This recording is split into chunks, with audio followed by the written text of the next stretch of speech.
Hello and welcome to episode 335 of Fergie on the Freak.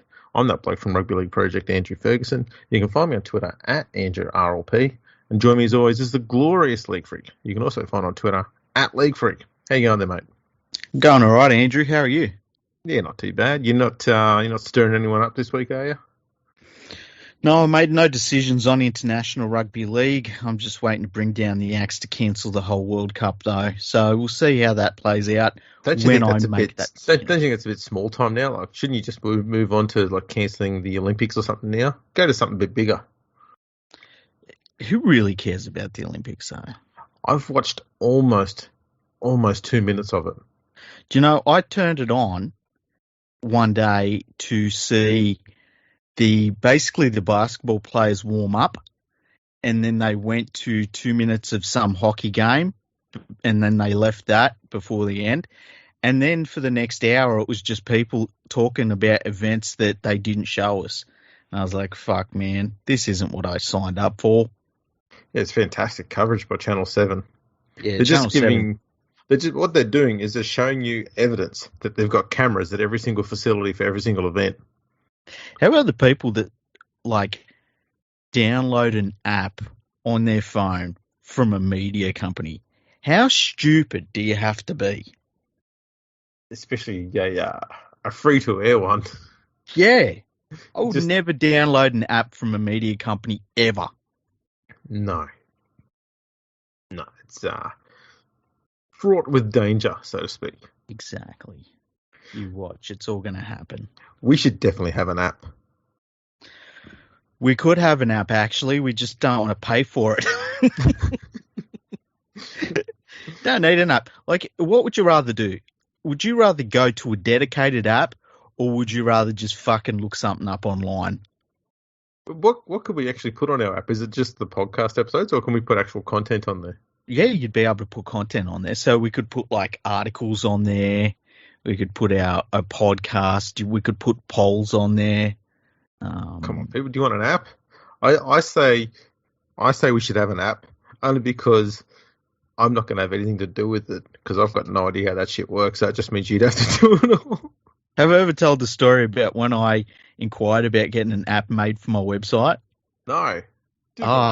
This was a while ago now. This might have been 8 years ago or so. And I got an email from a company that was making apps, and they said that, they're based in Australia and they make apps and blah, blah, blah, blah, blah. And I was like, oh, that's interesting. And so I got a quote from them, $15,000. Not bad. Yeah. So I said, give me 3. No, I said that's probably a little bit out of my price range, which was fucking ridiculous. $15,000 for an app.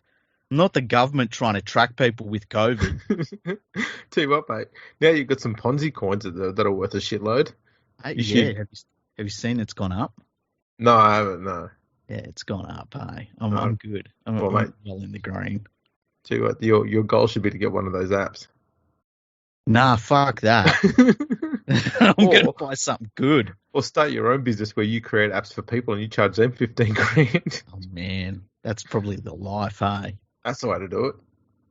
We used to be a rugby league podcast. Yeah, we're winging it. So a little birdie tells me that you think the Australian Rugby League's full of bullshit and that they hate the players. That's how I read it. Yeah. I think what they are a bit on the hypocritical side. Okay. Now, do you want to tell us why? Now, first of all, we spoke about this before. Mm-hmm. You're not dying on this hill. No. I'm sort of I'm going to the top of the hill, and I'm just having a look around.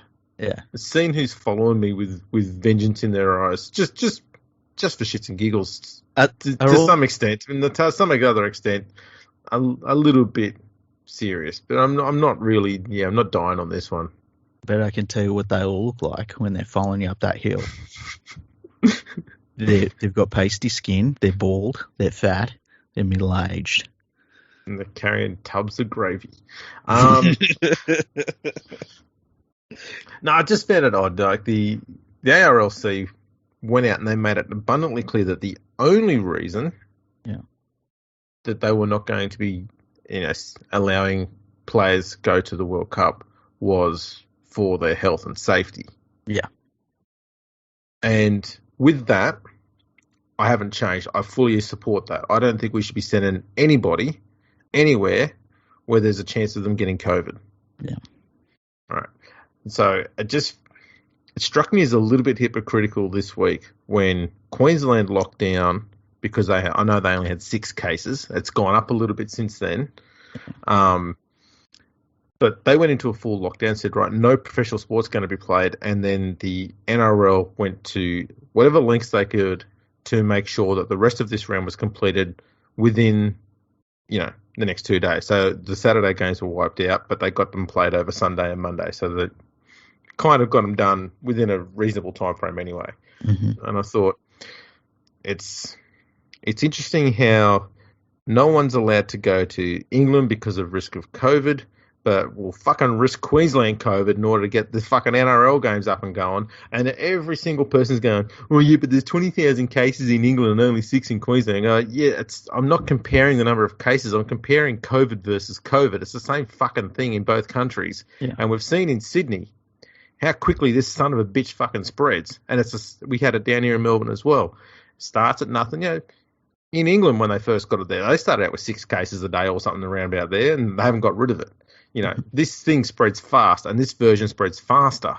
So, as far as I'm concerned, if you take a risk with COVID, doesn't matter how many cases are out in the community, you're taking a risk with COVID. And I just find it hypocritical for them to be all about, we're not going to the World Cup because of the COVID risk, but we'll make sure the fucking NRL goes ahead. I don't care how much COVID's around. That was where the NRL should have looked at it and gone, you know what? Let's just suspend this round. It would not have hurt them.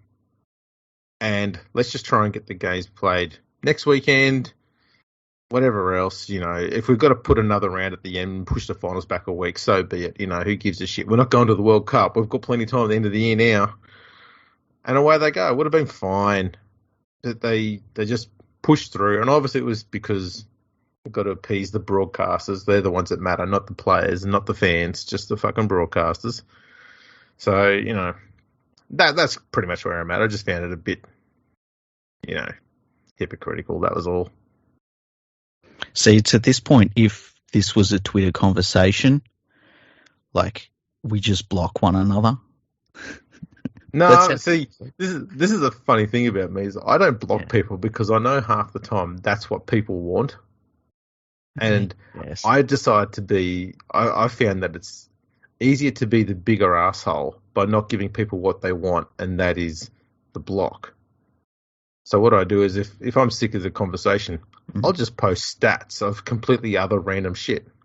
Completely unrelated. Just go back to doing what I normally do. And they see they're going, mate, I fucking moved on. See, I block a lot. I block any journalist that gets retweeted into my timeline for starters. So I think you probably get people a little bit more aggressive in their vitriol towards you. Do I? I'm just putting that out there. I reckon they're probably a bit more aggressive towards you than they are to me. I did a tweet tonight saying Trent Barrett has made the Bulldogs worse, right? Mm-hmm. And it is, I find, I would let anybody tell me one way that Trent Barrett has just tracked sideways with the Bulldogs. I would suggest that they are worse by every measure possible. I've got one for you. Okay. The coaching staff are a damn sight sexier. I don't know. It depends if you're into that Dean Pay sad bulldog look. Yeah, I reckon more people are into the Trent Barrett eyes than they are into the Dean Pay look. Well, I had a couple of Bulldogs fans that were pissed off about me about what I tweeted, and it's like, are you watching the games? Yeah, there's a weird thing about the Bulldogs team is last year what they did have was reliable enough defence. Sure, they lost a lot of games, so you can't say the defence was brilliant, but it was able to keep them in games for a lot longer than they deserved to be. Yeah. But they just had zero attack to work off the back of it, so they couldn't build pressure, and that's what was killing them. This year, they don't have that defense to build off. It's just not there. Yeah. And it's not like the Tigers where there's a lack of communication. What it is it's just really poor basic defensive structure. Like a lot of it is just man on man stuff. And if the opposition starts going sideways in attack, then we may as well slide with them and see what happens. And if they start standing still, well, we'll stop and stand still. And it's just, you just look at it going, man, they just keep turning themselves into fucking, standing targets. Yeah. And all you got to do is just run an angle against the Bulldogs anywhere on the field, and you isolate players and you just run through them. Yeah. It's ugly to watch. Yeah. The Tigers' defense is irritating as fuck to watch, because you can see they're doing the right things, but they're doing it because they're guessing that it's the right thing to do, and it's their instinct that is getting the job done more than the structure in place. The structure's there, but none of them are listening. I tell you what, I think the Tigers this year are I've seen worse teams, but I don't think I've seen a more hopeless team than the Tigers, and that's saying something. I definitely agree with that. Yeah, it's hard to put into words, because the West sides that we saw in the late 90s it didn't matter what they did.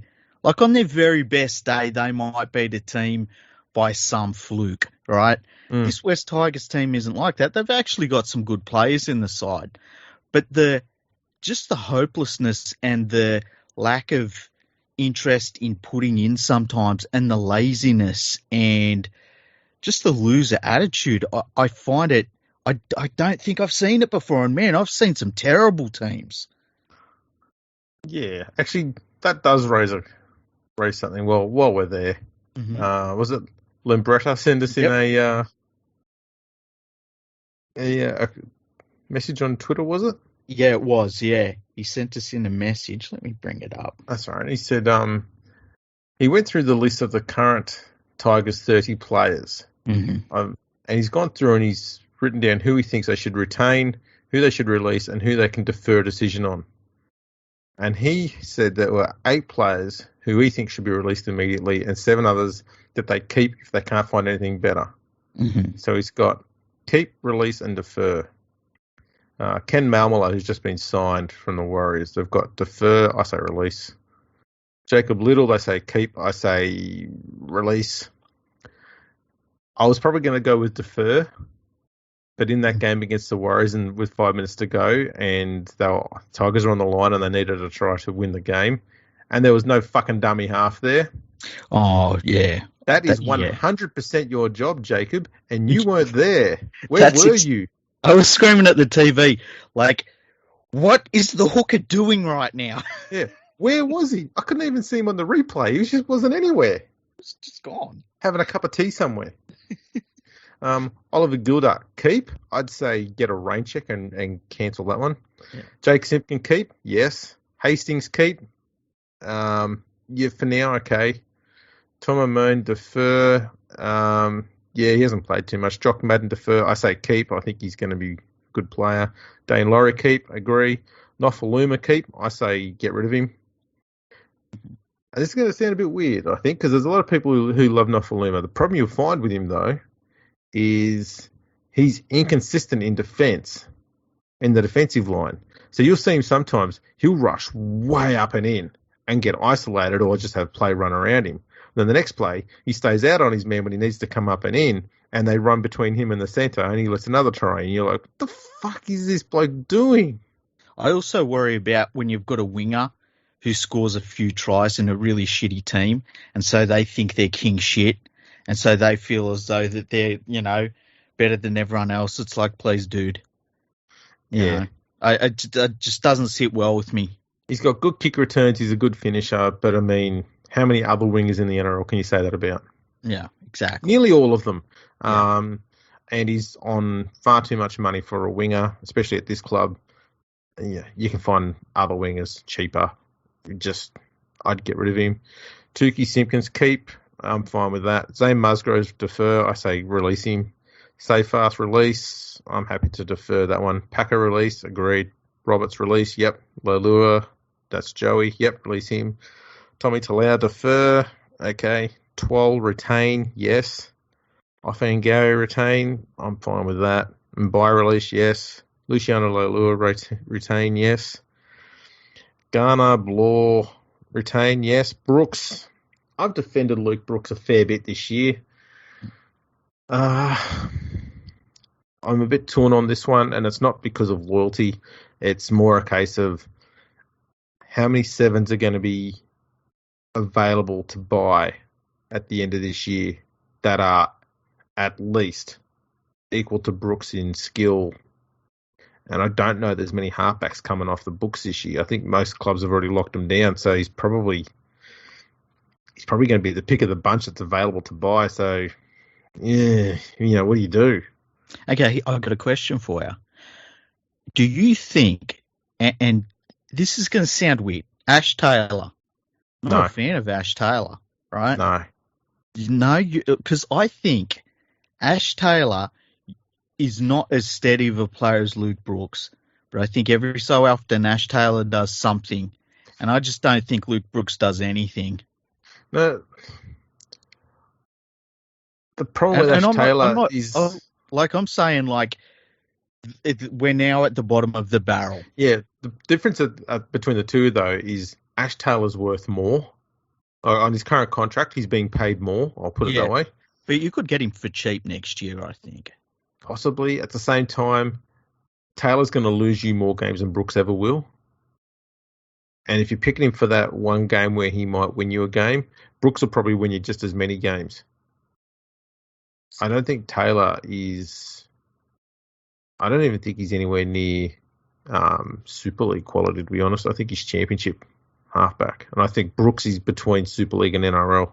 So, and I think I said this earlier in the year when I was I'm 100% out on Brooks. I'll pack his bags tomorrow. Yeah, that's the only reason why I'm uncertain on him is because I just don't think there's a better halfback available to buy this year. Yep. That's the problem. Everyone's locked them up, and we sat there going, we've got one now. I mean, there's a quote from Justin Potato saying, we've got every intention of keeping Brooks for after his contract ends. I mean, that's a great idea. Don't worry about looking to find someone better. Just lock up the one you've got until he dies. I hope someone wants to come along from the juniors before him.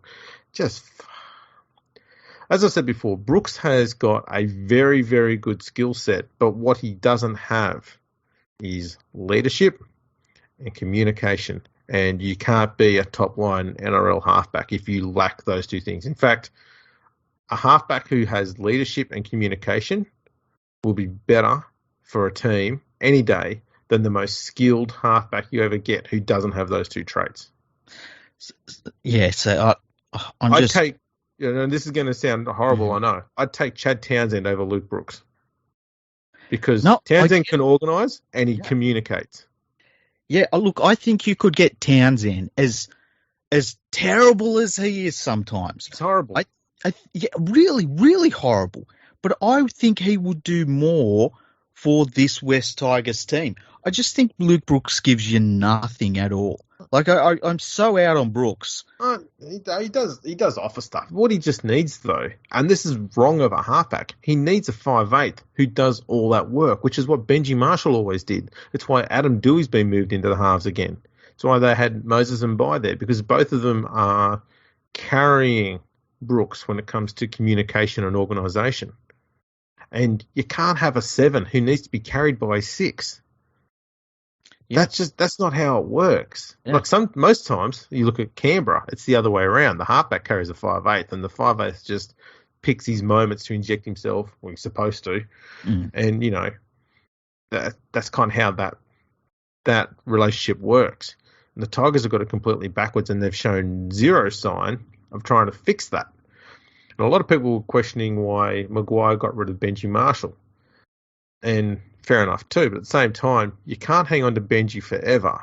And at some point, we need to find out who the leaders are on this side. We can't just let Benji carry everyone over and over again as far as organising everyone, doing all the communication, doing all the play calling, all this sort of stuff, organising the attack. You can't keep asking the same person to keep doing that forever. Eventually, no matter what, time will catch up and they'll have to retire. Mm-hmm. If they kept Benji on for another 2 years, say, Luke Brooks is going to be 28 when Benji retires and completely ill-equipped, as he is now, to be a leader. And he's 28. He's 26 now and he just hasn't got it. They made him captain on the weekend.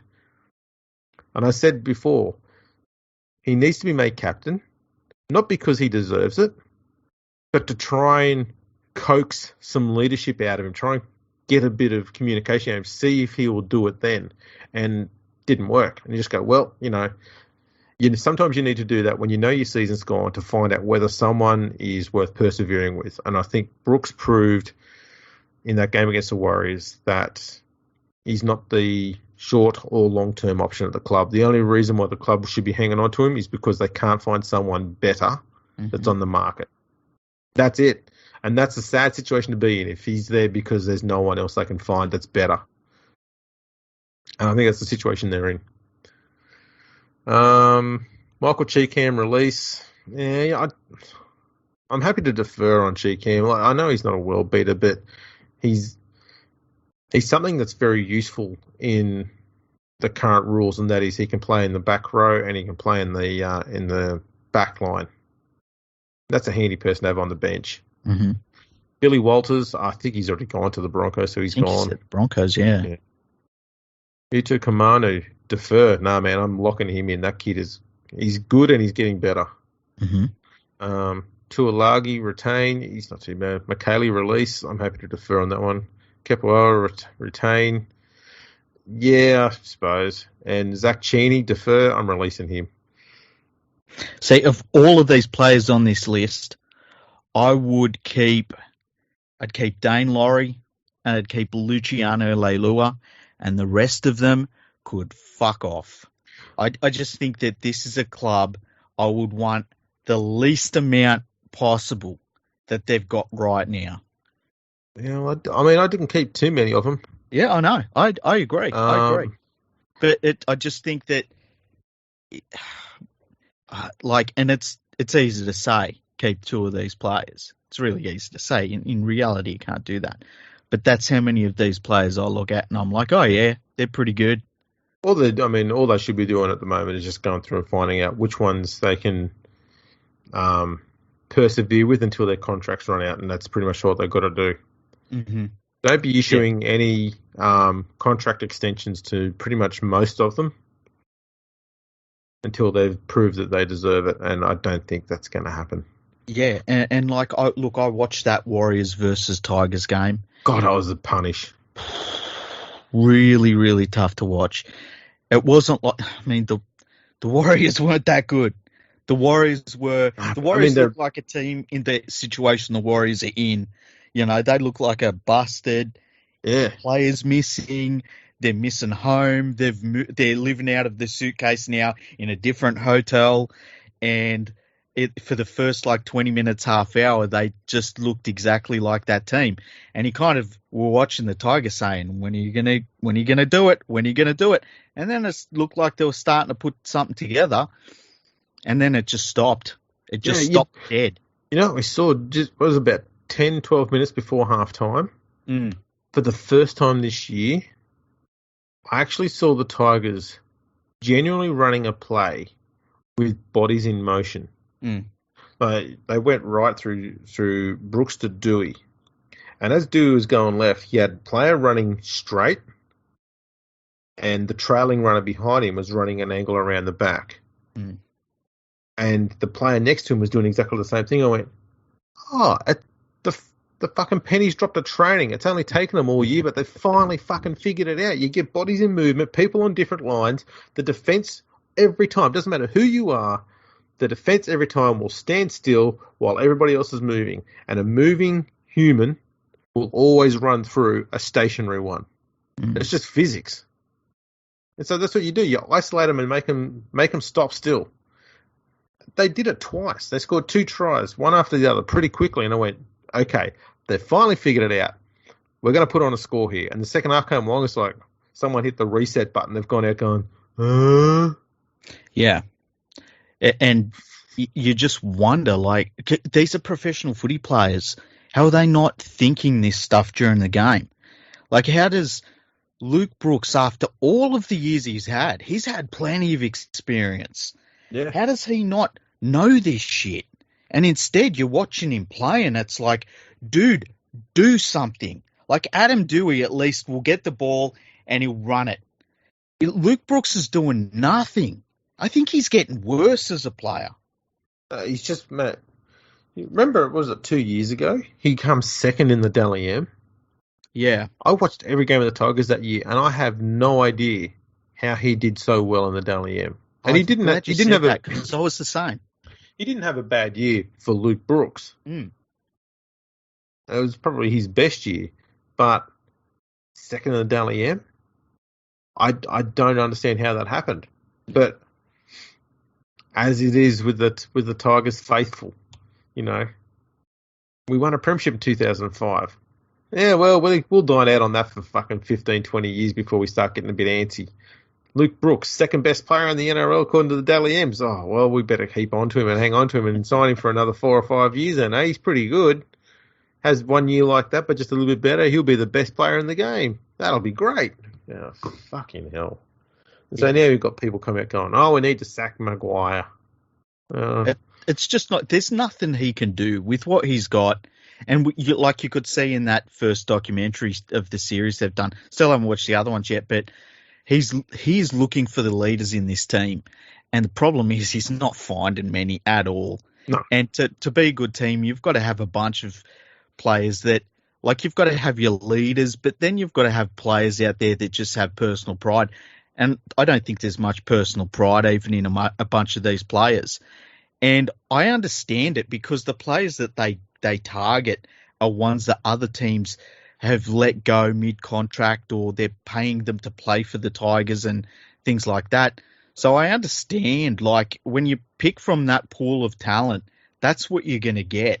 And that's what the Tigers have gotten. That's why they really, like, I've never seen a team need a harder broom through the place than the Tigers need right now. That's right. And the broom needs to start being swept at the very, very top. Yeah, Pascoe's got to go. Pascoe's got to go. There's also a guy there who's I think he runs the Bryden's Lawyers, and he's also on the board for the Tigers or something like that. These two blokes are, too much power, too much authority, and too little clue on how to run a successful football team. That's their problem. And they're untouchable because they're the two most powerful people in the club. No one's going to sack them because there's no one above them. And so we're stuck with those two fucking idiots. It's just it's a case where, like, I wonder how you change it because it's a joint venture club. They haven't got a normal structure. So I don't think that they can have, like, the joint venture thing's kind of not really an issue anymore because neither Balmain or West are the controlling party anymore. It's mostly West Ashfield, so it's a third party that now runs everything. The other two are just still bitching in the corner about the fucking Magpies too small. Oh, there's too much orange in the jumper. Why can't we play it like that? It's just sit in the corner and squabble amongst yourselves, you idiots. We'll run a football team over here while you do that dumb shit. That's been going on for too long as well. I'm fucking sick of that. The problem we got is everything. The club needs to say, you know what? Fine, we need to do a rebuild, and we're not going to get a new coach until the rebuild is done. Once it's done, then you get your new coach if you really need to get one. Don't get a new coach prior to a rebuild and then ditch him halfway through it. Yeah. Or don't do the rebuild and just keep ditching coaches the whole time. You'll just keep going in a stupid cycle of failure, which you want evidence? Look at your own history. That's what's been happening. Yeah. That's what they'll continue to do. But, these two blokes at the top, if they find they're starting to get a bit of pressure on on them and, people want them to be accountable. They'll just throw another coach under the bus and get a new one in. And at the moment, fucking Buzz is trying to get his old mate Flano a gig, and I'm really genuinely worried that the Tigers will fucking bite and they'll fucking hire him. Yeah, he's pushing hard, hey? And the one thing that Pascoe, I'll give him credit for, is the one thing he's good at is bringing money into the club through sponsorship. And if we look at what happened with the Sharks, when they were successful with Flanagan at the side, they struggled to get any sponsorship there because no one wants to be attached to a bloke who cheats. That's not an image people want. And I don't care if he won a premiership in 2016. I don't care how legit it is. Okay. I don't know you've got your views on that. It's fine. But, Yeah. Okay. Let's say that the 2016 premiership is entirely legitimate, okay? Let's pretend, yeah. Okay. I don't care how legitimate it is. That bloke cheated more than once. Therefore, in different areas of the game. Yeah. Therefore, should be no club genuinely considering him as a coach ever. No. Not even in the Super League. Ever. Mm-hmm. He's a cheat. Cheating on the salary cap. Cheating with fucking performance-enhancing shit. The two worst things you can cheat on. And then when he's banned, he's still getting around the ban. Yeah, he's trying to get through the ban as well. Yeah.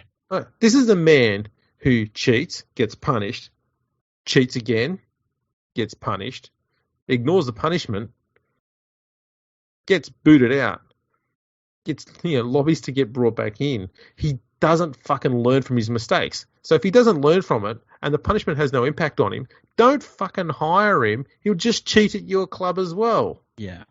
He doesn't fucking get it. He doesn't care about the rules. So don't fucking hire him. The thing people forget about him too is that the Cronulla Sharks actually stood him down really early on. And the players pushed to get him back. So he even didn't learn from that. No.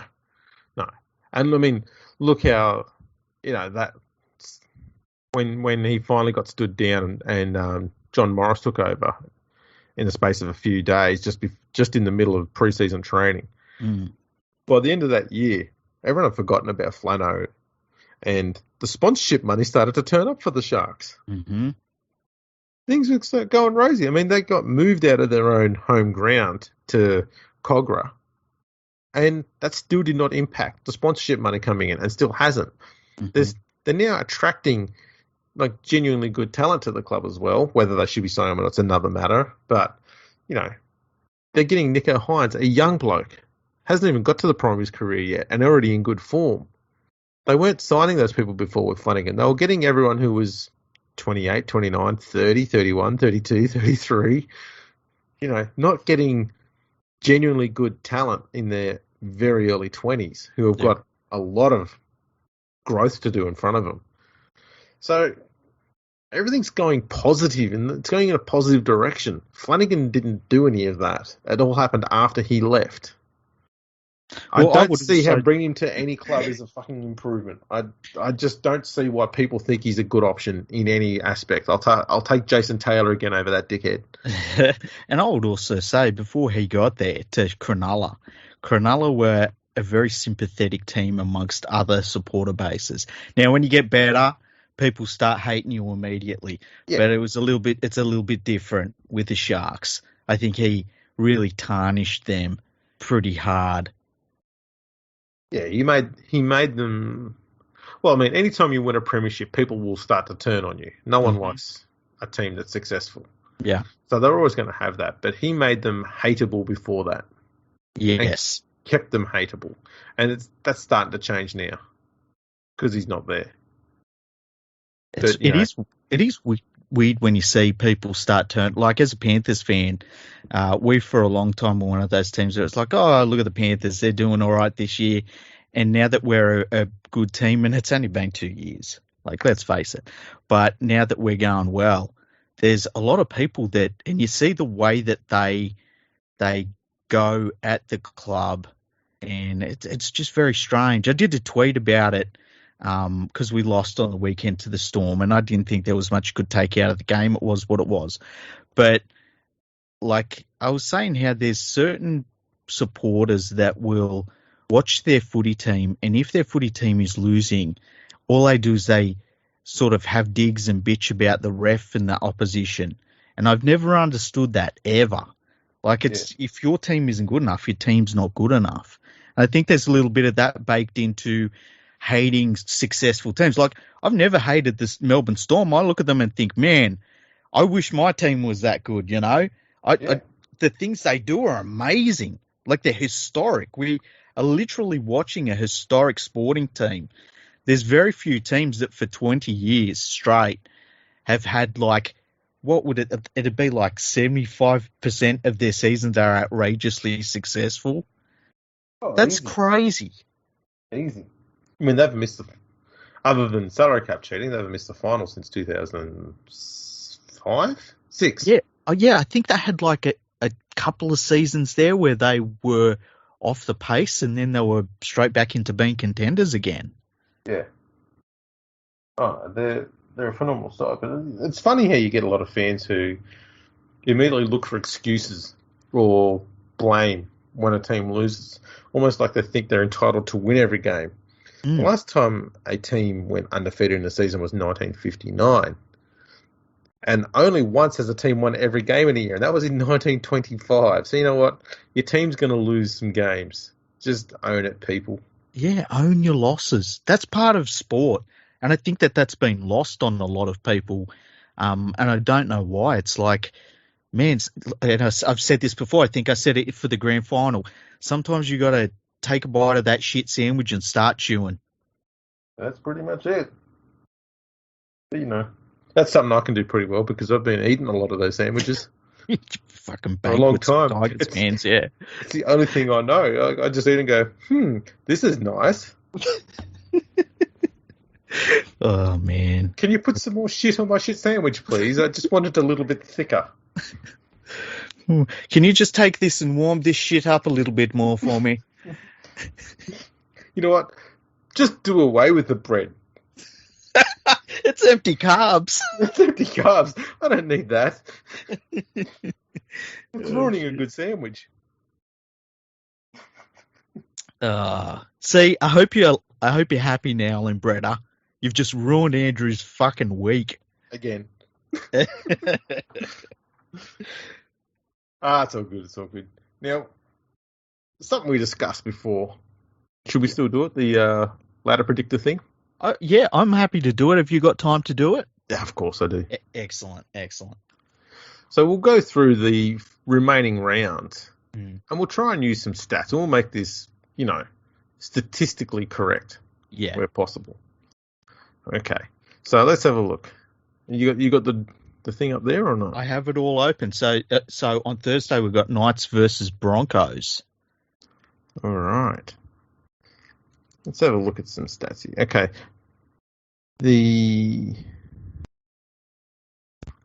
We'll have a look here. Knights, when the Knights are 11th against Brisbane. Who are 15th. Oh.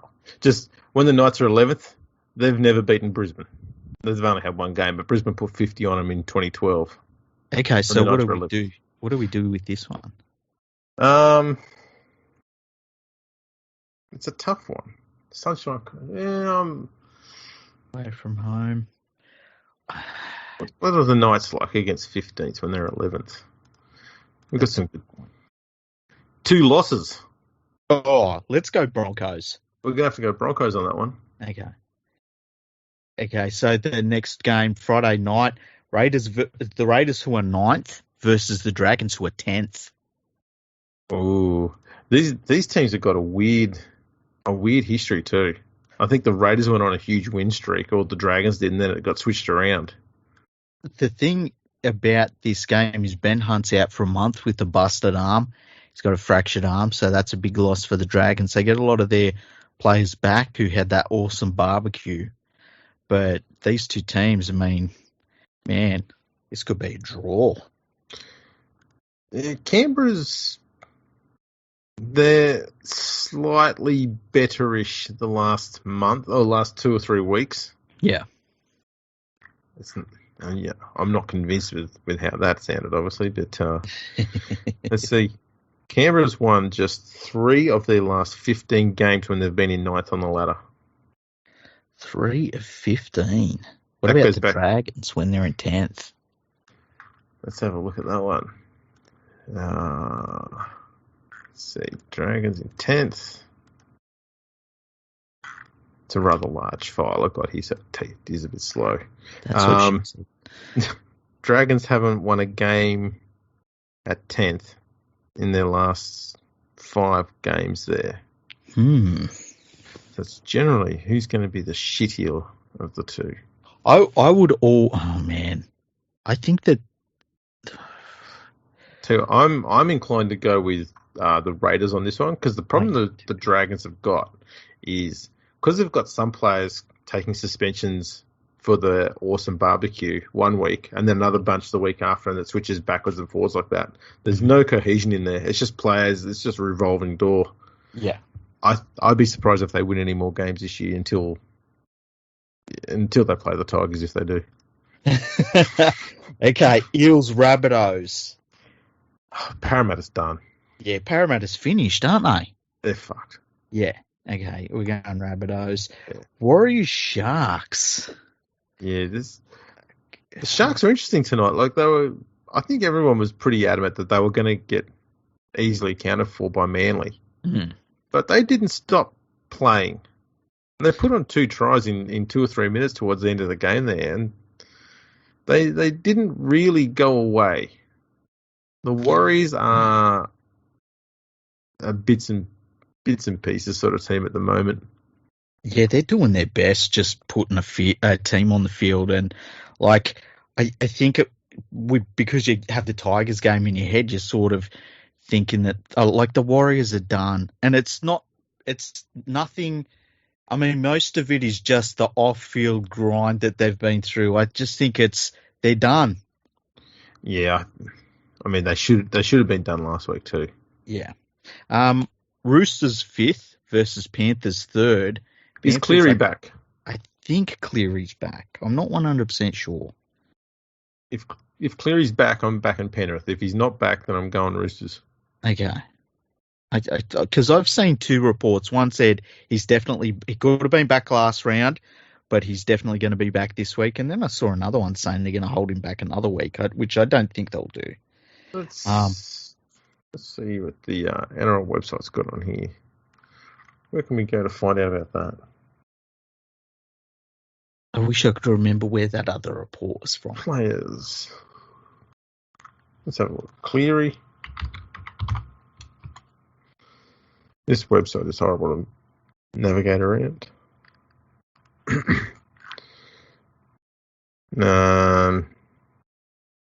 It says, okay, yesterday, Cleary unlikely to face Roosters. There we go. Okay, That's well, on the NRL website. I'll go with the Roosters then. You know what? I would agree. I'd agree with that. Storm versus Eagles, easy. That's Storm. Melbourne. Yep. It'll be an entertaining game, though. It will be. It'll be fun. Oh, fuck. Jesus Christ. What a Sunday to forget. Bulldogs versus Tigers. How do you pick this one? Oh, fuck. Oh, I don't even want to think about it. That'll be horrible. Look. You know what? That's the sort of game the Tigers win, and then everyone goes, oh, the Tigers are a chance to make the finals now. Well, I was just looking at the price, right? The Tigers are $34 to make the finals.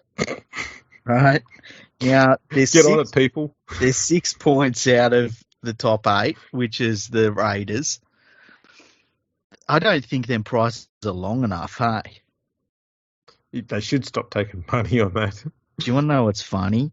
The team below them, the Cowboys, are only $26 to make the finals.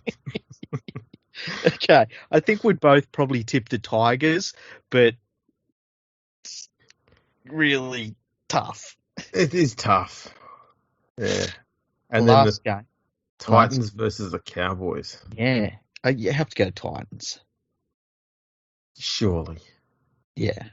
You think we'll do that. That's such a Titans game to lose, though, hey? Yeah, at least they get to play at home, though. Yeah. Okay, so round 22, Storm versus Raiders. Oh my God, the Storm are gonna fuck the Raiders in that one so hard. Clear, Panthers, Cleary will be back for this one, so I'm expecting Parrot to put 50 on there. yeah, they'll destroy them. Roosters versus Broncos. There's probably going to be about 4 or 5 more Roosters players out for the rest of the year by this time. But But somehow, it doesn't seem to stop them from winning games. exactly, Roosters easy. Rabbitohs versus Titans. I expect the Titans to get off to a really good start, 28-point lead, and then the Rabbitohs win by 40. Yeah, I'm keen to go with that. Okay. Oh man, here's another.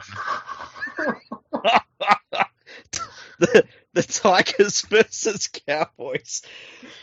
Oh, You know what? From memory, I think the Tigers have got a pretty remarkable record against the Cowboys, and they'd be one of the few, possibly even only team they've got that record against. yeah, I think you're right. 39. They've played 39 times, and the Yeah. Tigers have won 22 of them. Wow. I'm going the Cowboys. Oh man, I don't know who to. I'd probably lean towards the Cowboys, hey? What do you think? That is too hard to pick. That's a really tough one. They've got so many similarities. The only thing I can think is there's no Dane Laurie for the Tigers for the rest of the year, Yeah. and the Cowboys have Jason Taumalolo. Yep, that's good enough for me. Okay, Cowboys. Okay, Seagulls versus Eels. I think the Seagulls, huh? Yeah, I'm going Manly on that one. Okay. Parramatta's good. Their defence will be able to hold out Manly for a while, but I don't think Parramatta's attack is going to be strong enough to worry Manly's defence. Yeah. Oh, yeah, I agree. And I agree with you. The Eels are done. Warriors versus Bulldogs. Man, I'll go Warriors, hey? Warriors should win. Yeah, we'll go Warriors. Okay. Then Sharks versus Knights. That's a tough one to pick. Well, the thing that's in the Sharks' favour here is that the Knights aren't in the top 8. That's true. I'd go Sharks. Yeah. Okay. Next round. Round 23.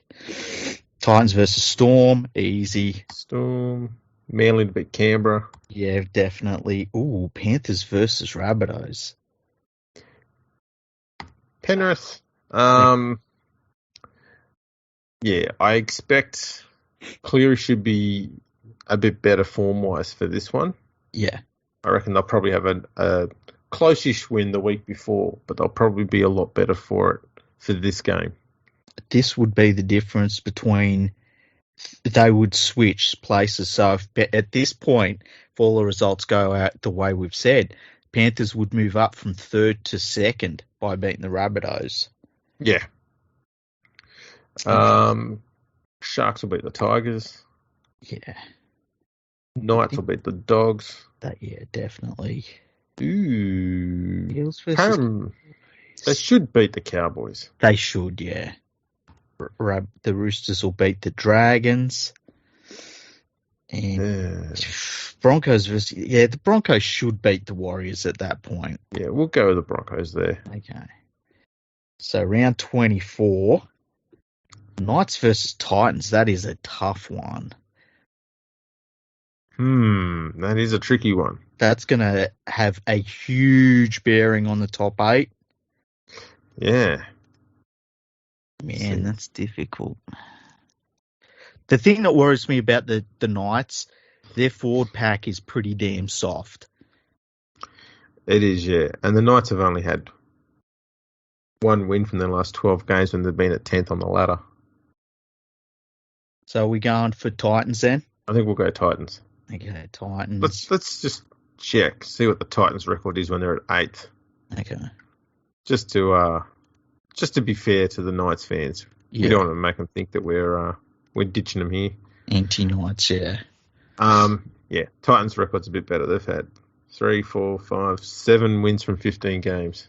Okay, wow, that's not bad actually. Yeah, so they're up there. Warriors versus Raiders, which is another top 8 game that's very important. You've got to go Raiders, don't you? Yeah. Okay, so the Raiders are still going to stay in ninth. Roosters, Rabbitohs, man, that's a tough one. I'm inclined to go with South. I think when the Roosters are going to come up against one of those three or four teams from the top 5, they will struggle just because of the lack of personnel through all the injuries. That's just me, though. Dragons versus Cowboys. That's another one that could go either way. I'm happy to go with the Cowboys on that one. I think the Dragons will struggle to win any more games. I agree with you, yeah. This season seems like it's going to go into free fall. Sharks versus Broncos. The Broncos would be in 15th place at this point. The Sharks in 7th. Yeah, look, I'd be inclined to go with the Sharks on that one. Yeah. I don't think the Broncos have got 2 good games in a row in them. Good point. The Storm versus Eels. Storm easily. Man, should smash the Dogs. They'll annihilate the Dogs. And Panthers versus Tigers. Who have we got? Well, I mean, the Tigers are undefeated against the Panthers this year. That's a good point. And it's not like they celebrated and threw it in the Panthers' faces and hooped it up and acted like they were king shit or anything, that the Panthers probably waited for this game to prove it. I mean, to be honest, if the Tigers had only had one win this year and as that one game against Penrith, I think most Tigers fans would be happy. The salty bastards that they are. You know what? If the season had ended there for the Tigers, oh wait, it did. Okay, Panthers. You're too kind. It was over before then. Okay, round 25. Oh, shit. Okay, Raiders versus Roosters. I feel like the Roosters are going to win this one, hey? Yeah, that will kill off the Raiders' finals hopes. Yep. Storm versus Sharks. It's going to be a fun game, but you got to go Storm. Yeah. Eels versus Panthers. Oh. Penrith will do a job on them. I reckon too. Broncos versus Knights. You'd think the Knights would win that one, hey? I think so, yeah. Seagulls versus Cowboys. Seagulls probably lap them. Rabbitohs will smash the Dragons. They'll destroy them, yeah. Do you think the Titans would win against the Warriors? Oh, God, what a last game of the season. How did the Tigers get the Bulldogs twice in the last 5-6 rounds? And how can they do it and it has zero bearing on the top 8? I know. We'll give the Tigers the win there. Yeah, let's give them the win. And that puts them, 6 points out of the 8. Yeah. Wow. Okay, so that makes the top 8 would be Storm minor premiers by 4 points. Yep. Panthers ahead of the Rabbitohs on for and against. And then the Roosters in 4th place, which would be amazing. The Seagulls, the Eels down in 6th, so they've fallen in our estimation.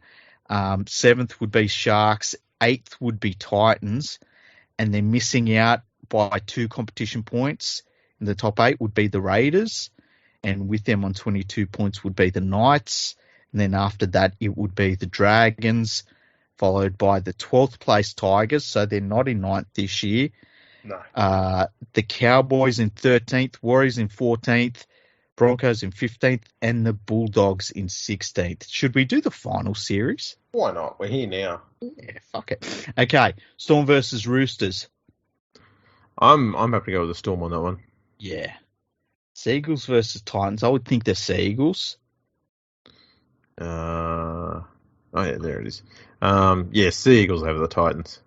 Okay, Eels versus Sharks. You'd think the Eels. I'd be inclined to go with Parramatta. And then what a game this would be. Panthers versus Rabbitohs. Yeah. Yeah, I think by this stage, Cleary's going to be back in good form, so I think Penrith are going to be pretty much untouchable again. Yeah, I think it's still a 2-horse race this year in the NRL. But yeah. We'll see. So next round of finals games would be Roosters versus Seagulls. Man, that's a tough game, that one. I tell you what, I will lean towards Manly on that one. Really? Okay. Oh, I okay. think Well, I think at this stage, Manly's attack would be just a little bit better. Roosters' defence would be a little bit better, but I just think the personnel issue is going to be. We'll catch up with the Roosters here. yeah, they've got to eventually. They Yeah, just have to eventually. Rabbitohs versus Eels. I would honestly think the Rabbitohs would destroy the Eels in this game. yeah, I'm happy to go with that. Yeah, I think this might be the last game Brad Arthur coaches the Eels. Then we go into the next week, finals week 3, Storm versus Rabbitohs. Damn, that would be a good game. God damn, this is a good week of finals footy. This. Yeah, this is a real good week. You got to go to the Storm, don't you? Yeah, go the Storm. And then Panthers versus Seagulls. I got to say, if that's who we're playing in the second last week of the season, I am over the moon. Yeah, I think Penrith's defence should be able to withhold the Manly attack. That'll be a low-scoring game, though, I reckon. So we go on Panthers, and then we go into the grand final. Panthers Storm versus Panthers. Now, at this stage, we haven't had the Storm lose one game, okay? No. So they're on a record winning streak at this point. Yes. We could be playing this game at the MCG. There you go. How crazy would it be? It would be the most rugby league thing in the world. Like, you know, we talk about rugby league gods. If the rugby league gods do their thing, it would be absolutely fitting for the Panthers to win this game. The Storm would go in as overwhelming, raging hot favourites, but it would be like it would be such a crazy thing to happen after. It's worth noting too that if it is at the MCG, yeah, Melbourne's undefeated there. Really? How many games? There's only been 2 games played there, and Melbourne's been in both of them, and they won both. And what was I know the St. George game, 70-10, I think it was. 70-10, yeah. 70-10. The second one was 16 weeks later when they beat Cronulla 22-16. Okay, that was when Cronulla's goal kicking let them down because both sides scored 4 tries, but Cronulla didn't convert any. It was a Cronulla goal kicker. Was it Matt Rogers still? 2000. Not too sure who would have been back then. Probably it would have been Matt Rogers, but I think he was injured at the time. Oh, was he? Yeah, so... Preston Campbell? All right, I'll look it up. Yeah. Damn it. Arsehole, that's his fucking job. Trying to give hints here. Yeah. We've got to make it clear to you. Adam Dykes, maybe? Mitch Healy, none from 1, and Blaine Stanley, none from 4. Blaine Stanley, there's a name from the past. Yeah, Preston Campbell scored 2 tries. Oh, nice. So there you go. Yeah. God, that was a good Sharks team, though. Who would you... I couldn't go past picking the Panthers in this grand final, but you'd obviously have to pick the Storm, yeah? I think I'd probably go with Penrith. Really? That's interesting.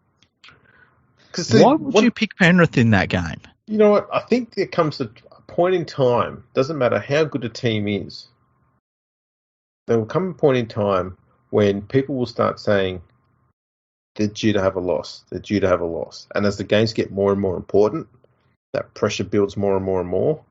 Yeah. And having won the premiership last year and the pressure of getting 2 in a row, whereas Penrith are going to be a lot hungry after having lost the title. Yeah. I think it's going to help Penrith. And I think Penrith's going to have a few players who are going to be coming back from injury or having rest and stuff. I just think they might be, especially the key players, are going to be just a little bit fresher. So I don't know. I'm going to lean towards Penrith. See, that's why I'm not worried at all about the Panthers right now, because they're going to get their players back with a couple of weeks left in the season. So they're going to be able to run into the finals with some form under their belt, with some running in their legs. And I think, I just feel like it's not panic stations yet. Now, if we were a couple of weeks forward from now in the draw, I would be a little bit more worried. But you don't want to be getting players back 2 weeks before the finals because you want them to have at least a month of footy under their belt before the finals hit. Yeah, and like when I was watching that Storm game on the weekend, you could see the holes in our team, and they weren't most of the starters. You could see where, the DNA of the defence, they were hitting hard in defence. They were smashing the Storm in defence, but the cohesion in the defence you could see wasn't there, and that to me, and then when you look at that and you take away the attack that Cleary gives them. And then Dylan Edwards had a terrible game, which that's a whole other podcast to do. There's just there were so many changes and shuffling in the side. I just wasn't. I don't think you could get too much out of that game. No. Well, what you do get out of it is who not to pick next week. Yeah, that's true. That's pretty much it. So yeah, we got it down to not too many great changes on the ladder. No. Penrith dropped down 2 spots from where they are now. The Roosters and Manly went up 1 spot each. The Sharks move up from 8th to 7th. Titans move from 7th down to 8th. Knights move up a spot. Dragons down. Tigers somehow move up. And the Cowboys move up. Oh, that's because the Warriors moved down a few spots. But overall, I think it's reasonably accurate. Yeah, I think the only really big difference we had was the Eels kind of fallen off. That's really the main one. I think what we saw on the weekend is how one-dimensional they are without Mitch Moses, which is crazy considering how one-dimensional he gets when he's not in good form, which is go sideways, kick to the corner. Yeah. Yeah. So I think if Moses had played against the Storm on the weekend, was it Storm they played? No, it was the Roosters. The Roosters, yeah, that's it. If he had played against the Roosters, I think the Roosters probably would have won 28-12 instead of 28-0. I don't think Mitch Moses would have done much to help Parramatta in that game. I think their attack is pretty basic, and the teams that are above them on the ladder or around them on the ladder, they will find a way to pick them apart. I also think the thing that Roosters game showed that we've seen a few times, but because where the Roosters are this year with so many players missing, it really shone through, is if you gut it out against the Eels, they will break first. Yeah. That's right. All right. Is there anything else we need to chat about? No, I think I'll make a decision on the World Cup either this week or next week, and that's it, really. What is the current situation on that? I know the International Rugby League decided to make an announcement where they decided they'll make an announcement. Do you have any further details on that? No more announcements just yet. It's interesting to see the Twitter noise, I would say.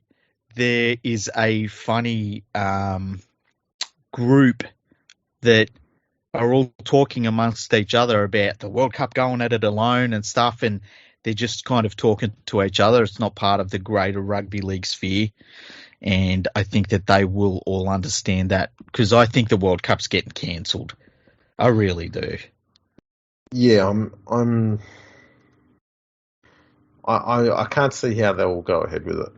I was talking to somebody this week that works within the NRL sphere, and they were talking about how many tens of millions of dollars the NRL is spending to keep the NRL season going, and how much is involved in having players in bubbles and moving players around and all that sort of thing. And the International Rugby League does not have them sort of resources available. They just don't. No, and they genuinely need the Southern Hemisphere eyes on the World Cup. Yeah. Their last announcement was, what was this? 28th of July, a few days ago. It says on here, they today held another emergency meeting while the board reiterated the determination to deliver the biggest and best ever Rugby League World Cup in history. Ooh. Wow. They are also realistic about the significant challenges that threaten that ambition. Yeah. In light of the decision by the ARLC and NZRL to withdraw from the event, the board have instructed myself, I don't know who myself is. All of a sudden, these articles are first person. And the Rugby World Cup team to continue Is it you, Andrew, that they're talking to? I don't know. Did you write this?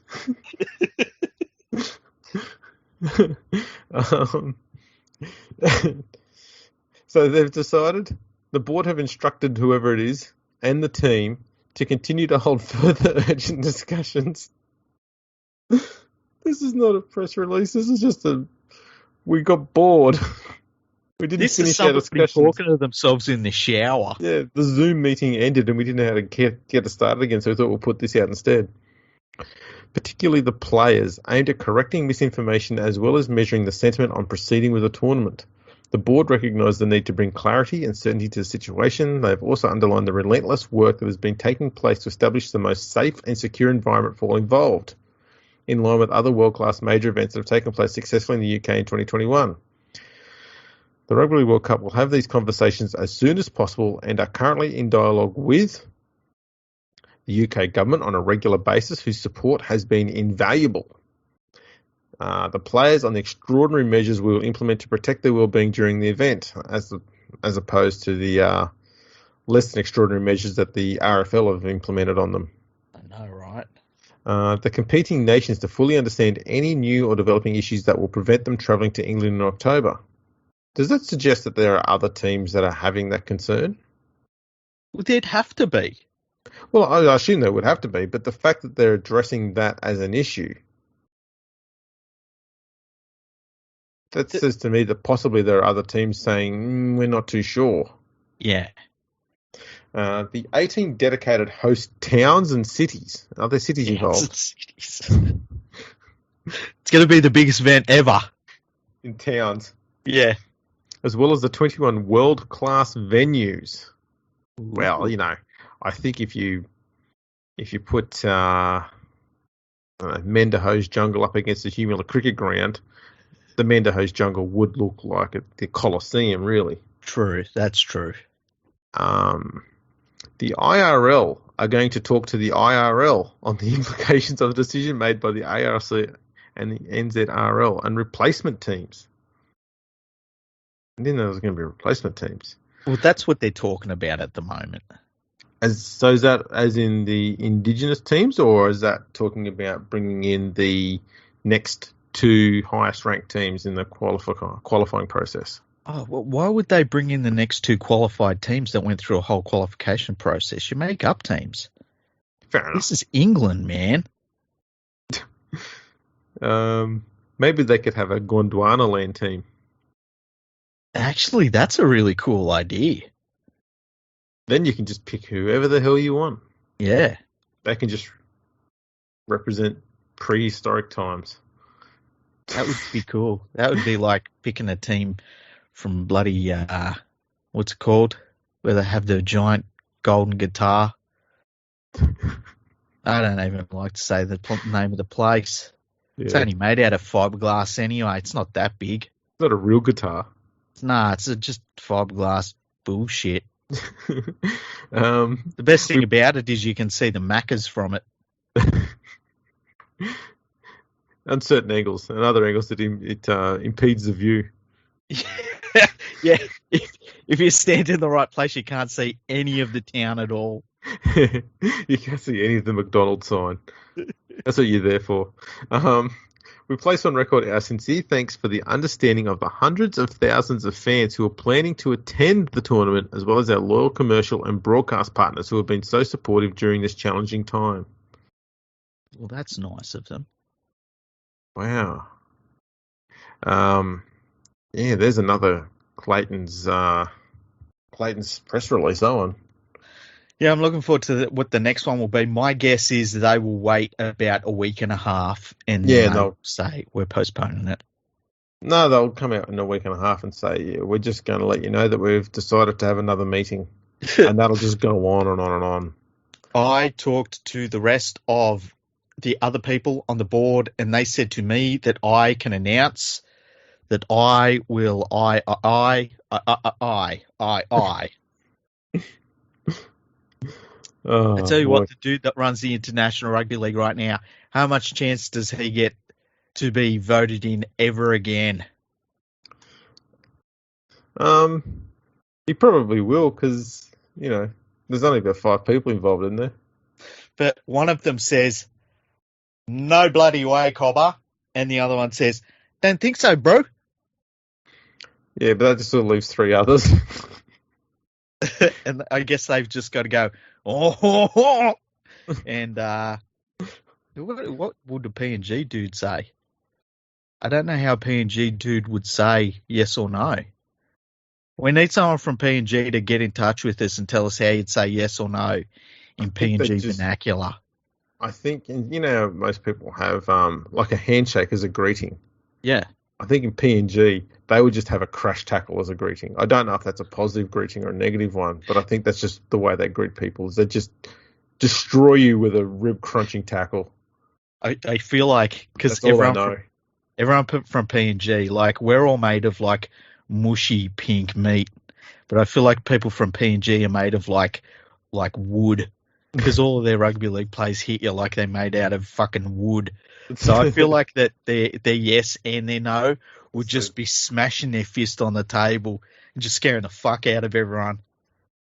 I think they're more made out of crowbars, to be honest. That's so tough. It's so crazy. I loved watching them like about 8 years ago when they hadn't been in the Queensland Cup, right? So they hadn't had that level of seasoning against sort of that Queensland Cup level of talent. But then they would play against an international team and they would still beat the shit out of them. Yeah, the scoreboard was the least important thing to them. Yeah. I love that about them. Watch internationally. I love them.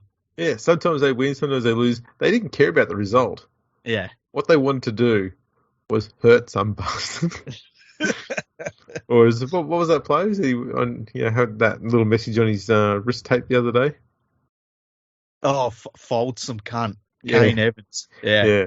Apparently, if you write that word on your tape, you get a suspension or you get a fine or something like that. But if you say it out loud to a teammate so the cameras pick it up, that's perfectly fine. I don't like the way Guts carries on. That's an argument I had on Twitter the other day. People trying to tell me how one's completely different. I went, writing one is worse than saying it.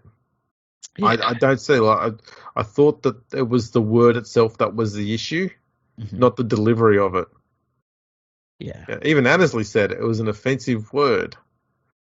How is the word offensive when written but not when spoken?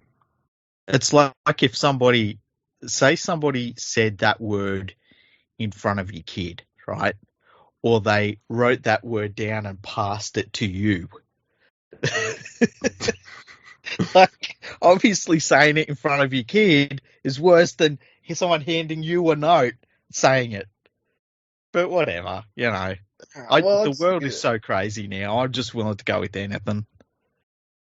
I just find it weird that the NRL's decided that of all the things they're doing, they're also now going to clamp down on words. He should have said that there was I don't know. Maybe, I don't know what you could say. I don't know. Maybe Elliot could just say it wasn't the swear word. He was writing down the that CU in the NT thing on there.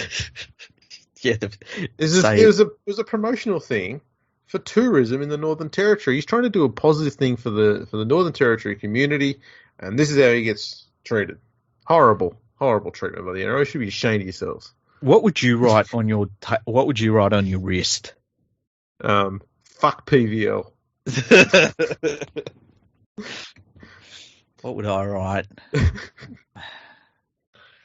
I don't know what I'd write. I'd do something stupid like do an arrow and write this way up. Just do a Mason and draw a dick. Just dicks, heaps of dicks, and then try and make them look like ducks. Because that's what he did. Trying to make them look like ducks. What an interesting looking beak that duck has. Oh, man, I have that picture somewhere in an old computer. Oh, that's fantastic. Yeah. Got to keep, you call yourself an historian, but I like to think of myself as a historian too. Well, yeah, you're looking after the more important documents. I'll give you that. Oh well, that's pretty impressive stuff there. Yeah. Have we had any emails? No, we haven't. Have we had any comments? No, we haven't. No comments and no emails. Can I just say, Yeah. apologies to everyone for the abrupt end to the previous episode. I know you explained that it was because, my little fellow woke up and I had to duck off and help him out. Yeah. So yeah, sorry about that. I did put all of you behind my own family. Get used to it. Yeah. It's funny, in this day and age, there'd be people that would be like, I'm sorry, I'll never do it again. It's like, no, fuck you. Yeah. Hey, I'm doing this for my entertainment as much as I am for yours. So, yeah, I'm not doing family for entertainment purposes. Although they are obviously entertaining at times. Yes, every so often, I guess. Yes. There we go. At the moment, he's sleeping peacefully, which is lovely. Oh, that's good. By the way, I think I'm coming down with the flu or something, hey? COVID, mate. Remember, go get some onions. We're so doing this. You got this last year. I did. Regular influenza, here we come. It destroyed you last year. It really did. Yeah. Changed your DNA and everything, mate. Now you're getting dose 2 of it. Yeah. Man, it changed my DNA, huh? So, this is what happened. You went to IKEA during the week, didn't you? No, I didn't. I literally haven't been anywhere for so long, hey? Like, so long. It's ridiculous. When was the last time you went anywhere other than the suburb you're in? Man, I can't even remember. I did go down to Wollongong about, might have been 4 months ago, I think. That's it. Like, I hadn't fully started going out properly like I used to, and was just starting that process again. And then this bullshit come around again, and now I just... You didn't feel compelled to go to the rally? No, rally. No, I didn't. I find it fascinating how some of the dumb shit that happened in Melbourne last year when we were in our second wave, is happening very similarly in Sydney at the moment. So we went through this period when we first had the explosion of cases going on, where they locked down certain suburbs and called them hotspots or hot suburbs, whatever it was. Yeah. And these suburbs all had to be locked down. They had different rules to everybody else. And I know Sydney started doing that as well. Yeah. They were locking down certain LGAs and stuff like that. And then the protest came. Yeah, I guess it shows human nature, hey? Like, you can't just tell everyone that they have to stay at home and not expect there to be a response. True. But you'd think with so much hindsight available, you just go, yeah, you know what? Let's have a protest, but let's just do it sort of, it's going to seem weird, but we'll do it in our homes, but we'll do it very loud, and we'll do it to all of the politicians who are in our area so that they all get bombarded by us. That way they know that we're not happy, but at the same time we're being responsible in the process, and because we're being responsible, they're more likely to listen to us. But here's the thing, right? How many of those people in that protest will vote for the same people that they always vote for because they always vote for those people? Most of them, because they're idiots. And that's the thing. It's like, if you don't like what your politicians are doing, vote for the other people. But I think very few people, like, everyone thinks that politicians are their side. I find that funny. Yeah, politicians are only on the side of themselves. Exactly. They're serving their own paycheck. So, we're not going to get political here, but people don't believe their shit. Yeah. Politicians. They're like journalists. They're agenda-driven dickheads. Listen to us. We started on the same rant. Yeah. Oh, shit. We'll make that clear. Yeah. Just another bunch of journos. They just get paid a little bit better. Man, it's weird that some of them used to be journalists, and then went some of the politicians. Remember, there was the Queensland Premier who she left being the Queensland Premier and immediately become the spokesman or spokesperson for the Banking Association. Oh yeah. Like, They're good at that. Man, They're good at that. The former treasurer now runs Channel 9. Yeah. They just find more comfortable gigs that are giving them a longer lasting salary, I guess, to slide into. It's pretty crazy. Yeah. We'd all do it if we had the chance. Yeah, it's only rot if you're not in on it, hey? Exactly right. Well, what other stuff can we get into? Should we get into religion? Daylight saving? Ooh. Ooh. Yeah. That's touchy. When you start picking on my curtains and my fucking cows. My sarcasm. Are you gonna make my cows get up an hour earlier? You're gonna fade my cows with your bullshit. Oh man, all the important things in life, eh? That's right. Daylight saving, taxes, politicians, journos, and religion. Yep. That's it, really. Footy, West Tigers. Yeah, we'll shit on them every chance we get. I think part 2 comes out this week. I thought that it was up to part 3. I thought that it was one new episode every week. No. It's like one episode a month. Oh, I didn't know that. Okay, Yeah, that makes sense. I didn't even realise that either. I saw an ad for it during the week. Yeah. And said that the next episode's coming up, I think, this week. Okay. So yeah, we'll check that out. Yeah, for sure. Because the first one was, it was interesting in its own way. Yeah. So the Tigers had a slow start to the season, and I think the next episode is going to be in the middle of their form slump, where I think they might have lost a ton of games. So you're going to see an awful lot more of Madge having the shits, which is going to be fascinating to watch. Yeah, I can't wait to hear 50% of his swearing. Yeah. You can say, it's going to sound like a telephone phone call in 1996. I keep on thinking what he said in I think it was the last episode, where you're like, he went through every single emotional point, even him starting to break down a little bit, and they didn't respond once to any of it. Yeah, you've got an emotive human just trying to coach a bunch of stones. Yeah, it's weird. It's like they're all autistic. There's something. I don't know what they are. There is something, though.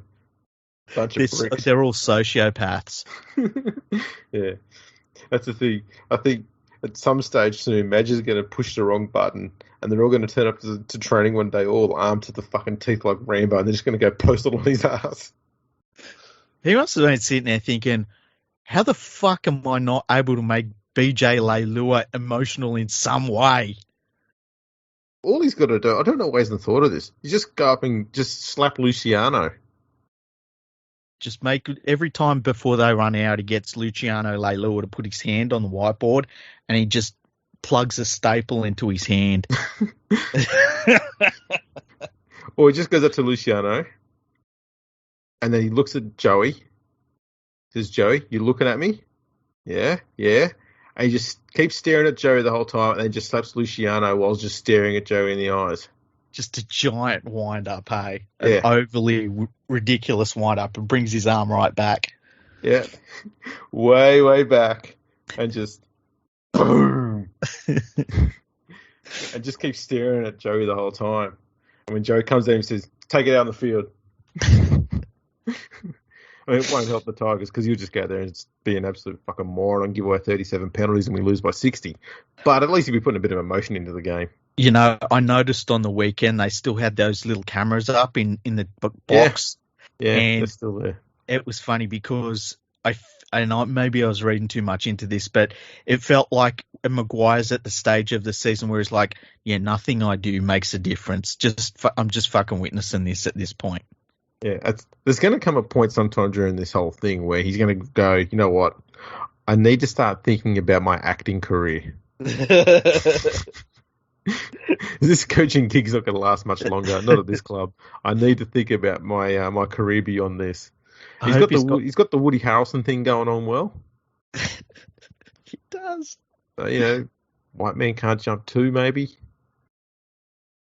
Do you reckon that he'll end up with an IMDb after this? Oh, he's got to. So I should check that out now. Let's check that out now. What other credits could he have on his IMDb's? He could have lots of TV credits, obviously. Yeah. He must have been in a documentary of some sort that the South Sydney Club did. They've done a few documentaries. Didn't they do one about, not great to look back on, but about Sam Burgess, and they called it the Sparkly Man or something? The Sparkly Man. They might have done. I'm sure there was. Let me look it up. Sam Burgess, Sparkly Man. I'm sure it was called the Sparkly Man. Yeah, the Sparkly-Eyed Man. Sparkly-Eyed Man. Yeah. Who the hell come up with that?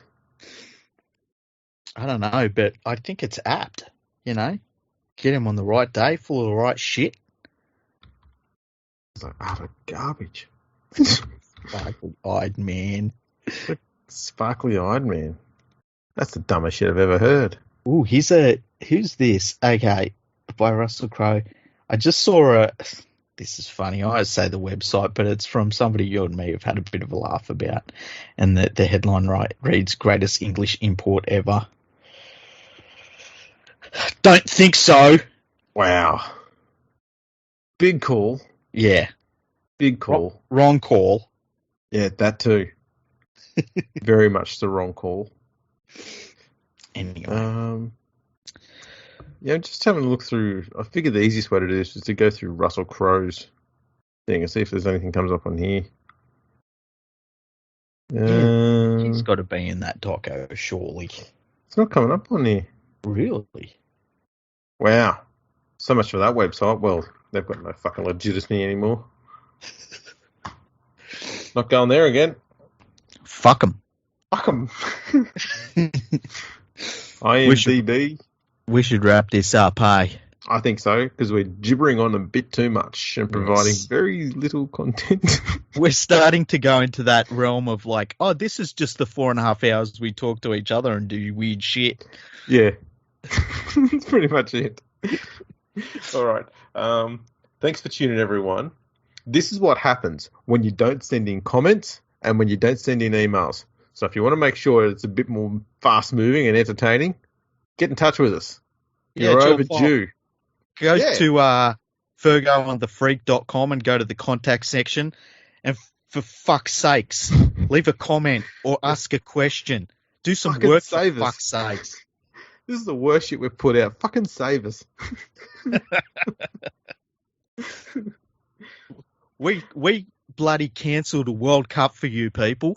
The least you can do is send us an email. Exactly. You're in lockdown. Fucking help us out here. We're trying our best to keep you entertained. If we could, we'd do an 8-hour episode just to keep your whole daylight period, occupied. But, we've got shit to do.